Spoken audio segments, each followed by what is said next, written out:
பார்த்துக் கொண்டிருப்பது நியூஸ் 21 செய்திகள். தமிழ்நாடு செய்திகளை உடனுக்குடன் தெரிந்து கொள்ள நியூஸ் 21 செய்திகளை பாருங்கள். கொடைக்கானலில் 5 வீடு அருவியில் குளிக்க சென்ற பொள்ளாச்சியை சேர்ந்த நந்தகுமார் 21 என்பவர் நீரில் மூழ்கி பலியானார். தீயணைப்பு துறையினர் உடலை மீட்கும் பணியில் ஈடுபட்ட நிலையில் தொடர் மழையால் இரவு வேளையில் மீட்பு பணியில் தொய்வு ஏற்பட்டது. தொடர்ந்து 3 நாட்கள் உடலை தேடும் பணி நடைபெற்று வந்த நிலையில் 4வது நாளில் 5 வீடு அருவியின் ஓரப்பகுதியில் மாணவரின் உடல் சடலமாக கண்டெடுக்கப்பட்டது. நியூஸ் 21 செய்திகளுக்காக தலைமை செய்தியாளர் கூல் சுரேஷ்.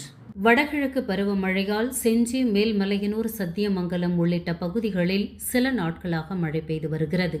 இந்நிலையில் நேற்று வங்கக்கடலில் காற்றழுத்த தாழ்வு மண்டலம் உருவானதை அடுத்து விழுப்புரம் மாவட்டம் செஞ்சி, மேல்மலையனூர், சத்தியமங்கலம் உள்ளிட்ட பகுதிகளில் நேற்று காலை முதல் விட்டுவிட்டு பெய்து வந்த நிலையில் நேற்று இரவு முழுவதும் கனமழை பெய்தது. இதனால் பல்வேறு இடங்களில் தேங்கிய மழைநீரை வெளியேற்றும் பணியில் பணியாளர்கள் ஈடுபட்டு வருகின்றனர்.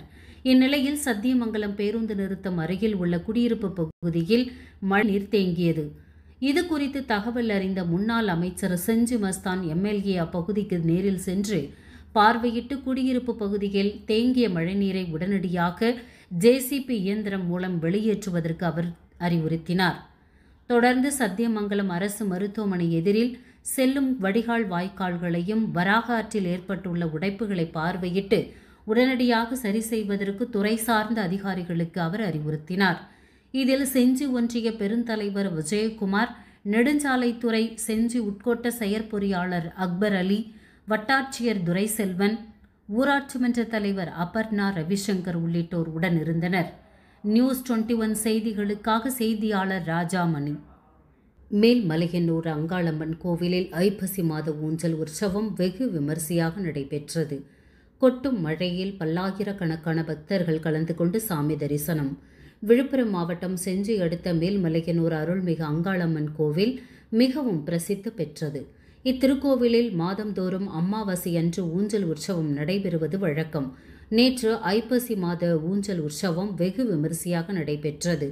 முன்னதாக மூலவர் அம்மனுக்கு அதிகாலை பால், தேன், தயிர் உள்ளிட்ட பல்வேறு வாசனை திரவியங்கள் கொண்டு சிறப்பு அபிஷேக அலங்காரமும் மகா தீப ஆராதனையும் காண்பிக்கப்பட்டது.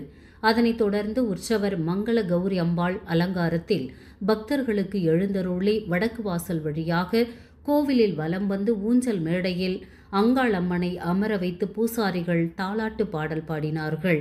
அப்போது அங்கே கூடியிருந்த பல்லாயிரக்கணக்கான பக்தர்கள் கொட்டும் மழையில் அங்காள் அம்மா தாயே, அம்மா தாயே, அருள் புரிவாயே என கோஷங்கள் எழுப்பி கையில் தேங்காவில் தீபம் ஏற்றி அம்மனை வழிபட்டனர்.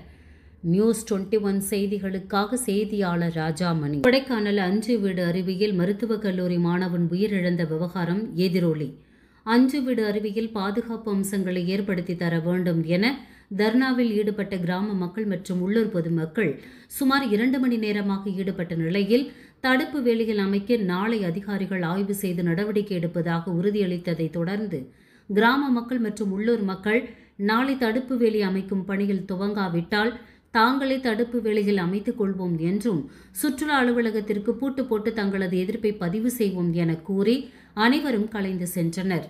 திண்டுக்கல் மாவட்டம் கொடைக்கானல் வில்பட்டி ஊராட்சிக்கு உட்பட்ட பேத்துப்பாறை கிராமம் அமைந்துள்ளது. இந்த கிராமத்தில் இயற்கை எழில் கொஞ்சம் விதமாக 5 வீடு அருவி அமைந்துள்ளது. இந்த அருவியானது சுமார் 50 அடி ஆழத்தில் தண்ணீர் கொட்டும் அழகு தனிச்சிறப்பாகும்.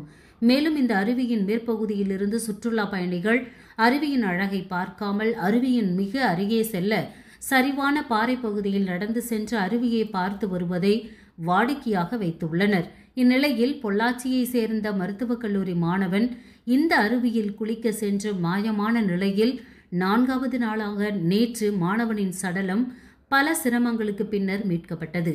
இதனையடுத்து இந்த அருவியில் தற்போது வரை 14 உயிரிழப்புகள் ஏற்பட்டிருப்பதாகவும் இதனை தடுக்க தவறவிட்ட சுற்றுலாத்துறையை கண்டித்து பேத்துப்பாறை கிராம மக்கள், உள்ளூர் பொதுமக்கள் உள்ளிட்ட 15க்கும் மேற்பட்டோர் சமூக ஆர்வலர் பேத்துப்பாறை மகேந்திரன் தலைமையில் சுற்றுலாத்துறை அலுவலகம் நுழைவு வாயில் முன்பாக பெய்து வரும் சாரல் மழையை பொருட்படுத்தாது சாலையில் அமர்ந்து சுமார் 2 மணி நேரத்திற்கும் மேலாக தர்ணாவில் ஈடுபட்டு வந்தனர். இதனை அடுத்து வருவாய்த்துறை, அரசு அதிகாரிகள் சமாதான பேச்சுவார்த்தையில் ஈடுபட்டு நாளை வட்டாட்சியர், கோட்டாட்சியர், வட்டார வளர்ச்சி அலுவலர் உள்ளிட்டோர் நாளை பேத்துப்பாறை கிராமத்திற்கு சென்று ஆய்வு செய்து நடவடிக்கை எடுக்கப்படும் என தெரிவித்தனர். இதனையடுத்து நாளை மதியம் வரை அரசு அதிகாரிகள் ஆய்வு செய்து நடவடிக்கை எடுக்காவிட்டால் பேத்துப்பாறை கிராம மக்கள், உள்ளூர் மக்கள் இணைந்து தடுப்பு வேலிகள் அமைத்துக் கொள்வோம் என்றும், மேலும் சுற்றுலாத்துறை பூட்டு போட்டு தங்களது எதிர்ப்பை தெரிவிப்போம் என எச்சரித்து கலைந்து சென்றனர். தர்ணாவில் ஈடுபட்டிருக்கும் போதே பூட்டு வாங்கி கொண்டு பூட்டு போட முற்பட்டதால் சிறிது நேரம் பரபரப்பாக காணப்பட்டது. நியூஸ் 21 செய்திகளுக்காக தலைமை செய்தியாளர் கூல் சுரேஷ். ஆற்காடு அங்காளம்மன் கோவில் ஊஞ்சல் உற்சவம். விழுப்புரம் மாவட்டம் கண்டாச்சிபுரம் தாலுகா ஆற்காடு கிராமத்தில் அமைந்துள்ள அங்காளம்மன் கோவிலில் ஐப்பசி மாத அமாவாசை ஊஞ்சல் உற்சவம் நடைபெற்றது. அதிகாலை கோவில் நடை திறக்கப்பட்டு கருவறையில் உள்ள அம்மனுக்கு சிவபெருமானுக்கும் சிறப்பு அபிஷேக ஆராதனை நடைபெற்றது. அதனைத் தொடர்ந்து உற்சவ அம்மனுக்கு பல வகை மலர்களால் அலங்கரிக்கப்பட்டு கோவில் உட்பிரகாரத்தில் பக்தர்களுக்கு அம்மன் காட்சியளித்தார். தொடர்ந்து இரவு 11 மணி அளவில் உற்சவ அம்மன் மேளதாளம் முழங்க வடக்கு வாசல் வழியாக ஊஞ்சல் மண்டபத்தில் கட்டப்பட்டிருந்த ஊஞ்சலில் அமர வைத்து தாலாட்டு பாடல் பாடி சாமி தரிசனம் செய்தனர். பக்தர்களுக்கு அன்னதானம் வழங்கப்பட்டது. விழா ஏற்பாட்டினை கோவில் நிர்வாகி ஏவிஎம் வேலாயுதம் மற்றும் கிராம பொதுமக்கள் செய்திருந்தனர். நியூஸ் 21 செய்திகளுக்காக செய்தியாளர் அருண் பிரகாஷ். வணக்கம். நீங்கள் பார்த்து கொண்டிருப்பது நியூஸ் 21 செய்திகள். நியூஸ் 21 செய்திகளுக்காக PS பக்ருதீன். கொடைரோடு அருகே பைக் மீது கார் மோதி விபத்து, வாலிபர் பலி. திண்டுக்கல் மாவட்டம் கொடைரோடு அடுத்த கமலாபுரம் பிரிவு தேசிய நெடுஞ்சாலையில் பைக் மீது கார் மோதி விபத்துக்குள்ளானதில் அலங்காநல்லூரை அடுத்த மாணிக்கம்பட்டியை சேர்ந்த தீரன்ராஜ் வயது 23 என்பவர் சம்பவ இடத்திலேயே பலியானார். மற்றொருவர் படுகாயமடைந்து திண்டுக்கல் அரசு மருத்துவக் கல்லூரி மருத்துவமனையில் சிகிச்சைக்காக அனுமதிக்கப்பட்டுள்ளார். விபத்து குறித்து அம்மை நாயக்கனூர் காவல்துறையினர் வழக்கு பதிவு செய்து விசாரணை மேற்கொண்டு வருகின்றனர்.